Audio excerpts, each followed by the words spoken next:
Sometimes, and it's been happening much more frequently since January, I see a news story and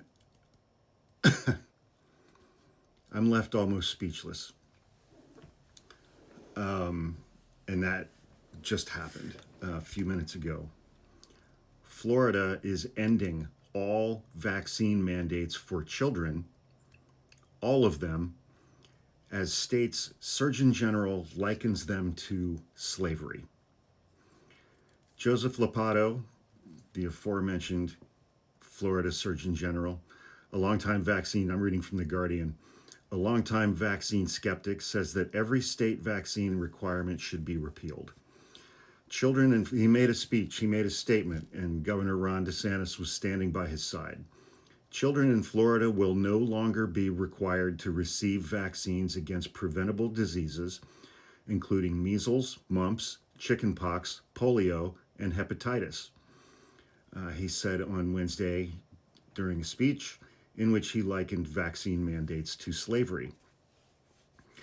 Ladapo was handpicked by Ron DeSantis. He's a longtime skeptic of the benefits of vaccines. He's a doctor and has previously been accused of peddling scientific nonsense by public health advocates. In his announcement on Wednesday at a press conference in Tampa, hosted by DeSantis, he said every state vaccine requirement would be repealed, and he expected the move would receive the blessing of God. Jesus hates vaccines, apparently. Quote, every last one of them is wrong and drips with disdain and slavery, said Ladapo, who altered data in 2022 in a study about COVID vaccines in an attempt to exaggerate the risk of young men who received one. Young athletes having heart attacks, is my guess. Quote, people have a right to make their own decisions. Who am I, as a government or anyone else, to tell you what you should put into your body? Our body is a gift from God. What you put in your body is because of your relationship with your body and your God. Ladapo condemned lockdowns and vaccination requirements during the coronavirus pandemic. Florida, by the way, shut down before California did, and Ron DeSantis was governor back then.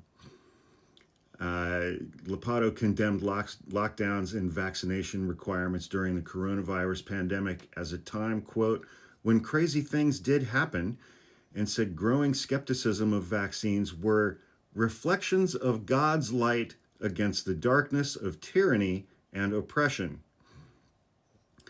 He's formerly affiliated with the controversial ultra-conservative America's Frontline Doctors group.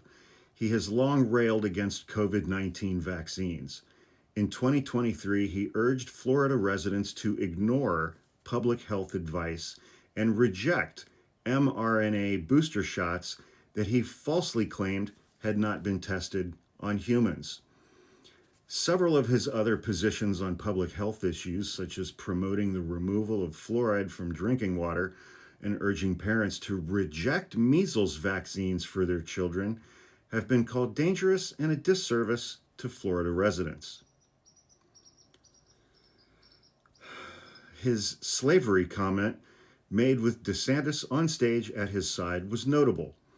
The governor drew allegations of racism in 2023 when the state introduced a new education curriculum seeking to teach the full truth of America's history with slavery, is that slavery was beneficial to those who were enslaved. Florida's Department of Health currently has strict requirements for immunizations that must be given during childhood. No child can be enrolled in Florida public schools unless they have received a series of shots against a number of diseases. Routine childhood vaccinations will have prevented approximately 508 million cases of illnesses, 32 million hospitalizations, and 1.13 deaths among children born in the United States between 1994 and 2023, according to the U.S. Centers for Disease Control and Prevention in a report that was published last year. That's the CDC, whose hand-pointed director Donald Trump just fired, and then most of the senior staff who have been there for decades quickly resigned. It's estimated that the vaccine program nationally resulted in direct savings of $540 billion and societal savings of $2.7 trillion over that same period of time. Ladapo gave no details or timeline for the proposed repeal, but said his department would work with lawmakers in the DeSantis administration to make it happen. I love our lawmakers, he said. They're going to have to make decisions. People are going to have to make a decision. People are going to have to choose a side. And I'm telling you right now that the moral side is so simple. Taking vaccinations away from children is his version of the moral side, God's side. Ladapo also said, quote, "It'll be wonderful for Florida to be the first state to do it. Florida's plan drew praise from, Jesus Christ. Florida's plan drew praise from Robert Malone, a conservative physician and prominent anti-vaxxer appointed by RFK Jr. to his new advisory committee on immunization practices that replaced the independent panel that he fired." Half of me is like, you know what, man, fuck you, Florida, do it. Do it. But the people who are going to pay the price for this are going to be school kids who don't have any say in what their parents do with them medically. And people who can't afford to leave Florida who have school-age kids. I mean, a year from now, are these vaccines even going to be available in Florida?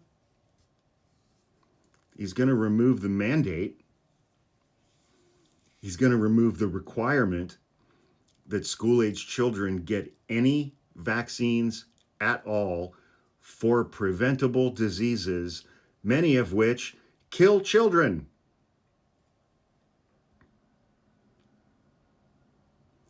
I think removing the mandate is the first step.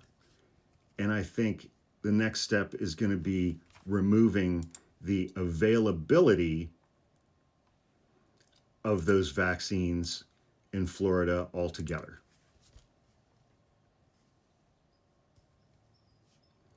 And again, half of me is like, Darwin, man, have at it. RFK Jr. and clowns like this are going to be responsible for more American deaths over the next decade than if we were in an actual war and were invaded by a foreign power. And I think most of those deaths are going to be children.